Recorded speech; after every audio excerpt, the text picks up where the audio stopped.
यहाँ आपकी दोस्त टूनी चिड़िया आ गई है एक नई कहानी लेकर।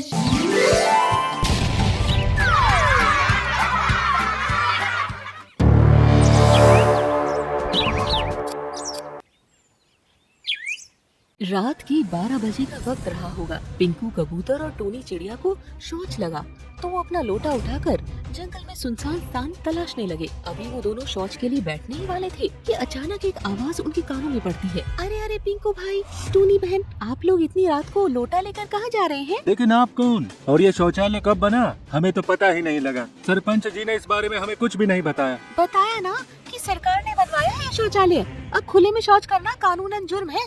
जाओ जाकर शौचालय में शौच करो।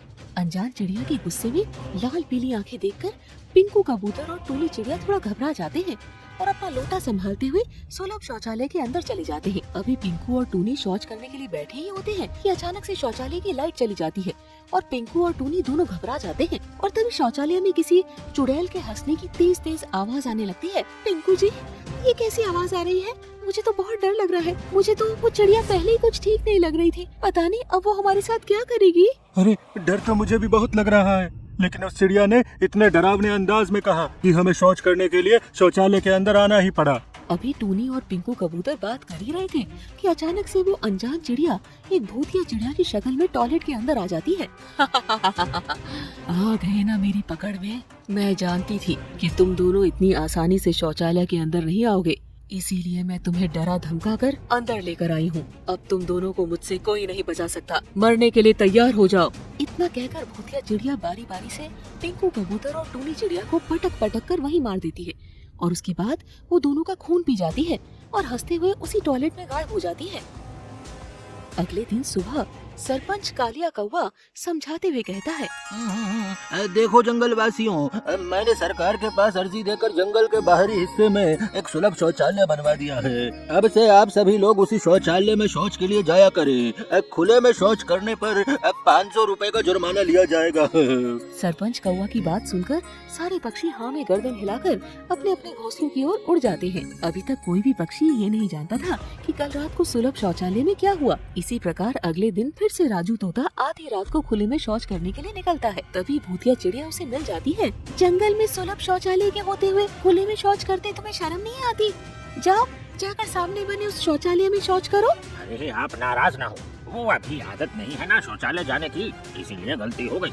आगे से ऐसा नहीं होगा, मुझे माफ कर दो, मैं अभी शौचालय चला जाता हूँ। इतना कहकर राजू तोता भी सुलभ शौचालय में जाकर शौच करने लगता है। इतने मूर्ख है ये पक्षी।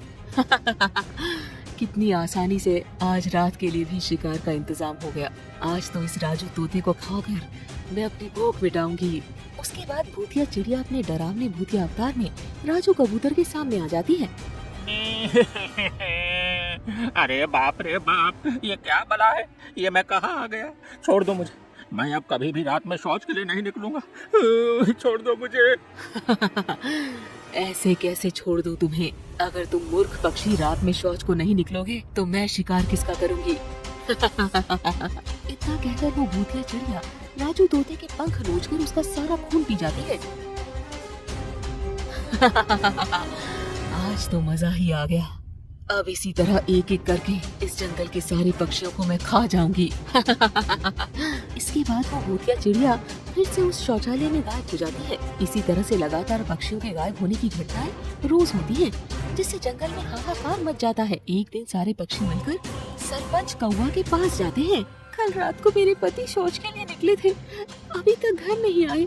पता नहीं क्या हुआ उनके साथ, उनका तो कहीं नामो निशान ही नहीं मिल रहा है। रानू चिड़िया ने भी रोते हुए कहा, हाँ हाँ सरपंच जी, चिंकी बिल्कुल सही कह रही है। पिछले दिनों में जो भी पक्षी रात में शौच के लिए घर से निकले हैं, वे लौटकर घर नहीं आए। मुझे लग रहा है शौचालय में कुछ गड़बड़ जरूर है। आप प्लीज कुछ करिए, वरना इसका अंजाम बहुत बुरा होगा। अब सभी पक्षियों को ऐसा लगता है कि जरूर उस शौचालय में किसी भूत प्रेत का साया है। देखो, मैं आप सभी का सरपंच हूँ। आपकी सुविधा के लिए ही मैंने वो शौचालय बनवाया है। आप लोग अगले साल फिर से मुझे ही वोट देकर जिताएं। मैं आपकी हर समस्या का समाधान करूंगा। मैं आज ही आप लोगों की समस्या का समाधान कराता हूँ, आप परेशान ना हो। इतना कहकर सरपंच कौवा ओझा उल्लू के पास चला जाता है। क्या बात है सरपंच जी, आप आज यहाँ? कोई समस्या है क्या? देखिए ओझा जी, जंगल के सभी पक्षियों को ऐसा लगता है कि नए सुलभ शौचालय में जरूर कोई भूत प्रेत का साया है, जिसके कारण जो भी पक्षी रात में वहाँ शौच के लिए जाता है उसकी मौत हो जाती है। अरे मैं बस इतना चाहता हूँ कि आप कुछ ऐसा करें जिससे कि पक्षियों के मन से ये डर खत्म हो जाए। ये लो भभूत, और इस भभूत को सुलभ शौचालय के चारों ओर बिखेर देना। उसके बाद आधी रात को तुम शौचालय के अंदर जाना। फिर अगले दिन जब तुम सुबह जीवित वहाँ से लौटोगे तो जंगल के सभी पक्षियों को विश्वास हो जाएगा कि उस शौचालय में कोई प्रेत नहीं है। अरे वाह वाह वाह वाह ओझा जी, ये तो आपने बहुत अच्छा उपाय सुझाया। इससे उस शौचालय के अंदर का भूत भी भाग जाएगा और पक्षियों के अंदर से डर भी निकल जाएगा। वाह वाह वाह। रात घिर आती है। रात के 12 बजे सरपंच कौवा भभूत लेकर शौचालय की ओर जाता है। पहले वो ओझा की दी हुई भभूत को शौचालय के चारों ओर बिखेर देता है और उसके बाद वो शौचालय के अंदर घुसता है। सरपंच के अंदर जाते ही शौचालय की लाइट तेजी से जलने बुझने लगती है। उसके बाद एक जोरदार आंधी चलती है और रेत के बवंडर से एक भूतिया चिड़िया प्रकट हो जाती है। तुम्हें क्या लगा था तू वो भभूत लगाकर मुझसे बच जाएगा? तेरी भभूत को तो मैंने हवा के साथ उड़ा दिया, अब तेरा क्या होगा? अरे दुष्ट चिड़िया, आखिर तू है कौन और क्या चाहती है?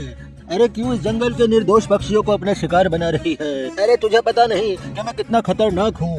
अभी तेरे टुकड़े टुकड़े करता हूँ मैं। सरपंच कौवा अपने पास से एक चाकू निकालकर भूतिया चिड़िया पर हमला करता है, लेकिन भूतिया चिड़िया उसी चाकू से सरपंच कौवे की टांग पर वार कर देती है। अरे सरपंच, इतनी आसानी से भूल गया कि मैं कौन हूँ? अभी तुझे याद दिलाती हूँ कि मैं कौन हूँ और कहाँ से आई हूँ। मैं वही मासूम चिड़िया हूँ जो जंगल के बाहर वाले बरगद के पेड़ पर अपना घोंसला बनाकर खुशी खुशी रहती थी। मेरे अंडों से बच्चों के निकलने का समय आ गया था। तभी एक दिन तुम मजदूर लेकर वहाँ आ धमके। तुमने उस पेड़ को काट कर वहाँ शौचालय बनवा दिया और मेरी हत्या करा दी। अब मैं शौचालय में आने वाले किसी भी पक्षी को नहीं छोड़ूंगी। जैसे तूने मेरे परिवार को तड़पा तड़पा कर मारा था ना, वैसे ही आज मैं तुझे मारूंगी। तभी मेरी आत्मा को शांति मिलेगी। सभी कान खोल के सुन लो, मुझे 2 दिन में ये बरगद का पेड़ यहाँ से साफ चाहिए। इसी पेड़ के स्थान पर जंगल वासियों के लिए एक सुलभ शौचालय बनाया जाएगा।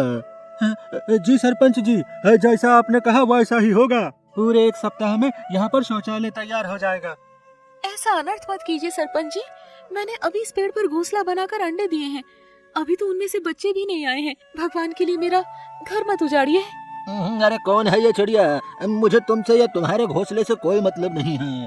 अरे चुनाव आने वाले हैं, अगर समय पर ये शौचालय नहीं तैयार हुआ ना तो मेरी कुर्सी खतरे में आ जाएगी। मजदूरों, तोड़ दो इस चिड़िया का घोंसला और जल्दी से जल्दी काम खत्म करो। हाँ। काकू चिड़िया अपने अंडों की सलामती के लिए बहुत मिन्नतें करती है, लेकिन सरपंच कौवा उसकी एक बात भी नहीं सुनता है। अगले दिन जैसे ही मजदूर आकर उसके घोंसले को गिराते हैं, काकू चिड़िया वहाँ खड़े सरपंच को चोंच मारने लगती है।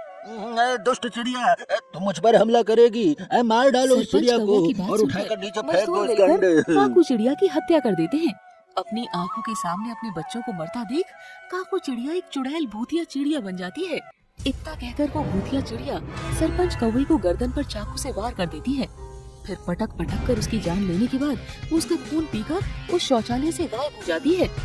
सरपंच से बदला लेकर भूतिया चिड़िया एक संतुष्ट आत्मा बनकर वहाँ से हमेशा के लिए चली जाती है।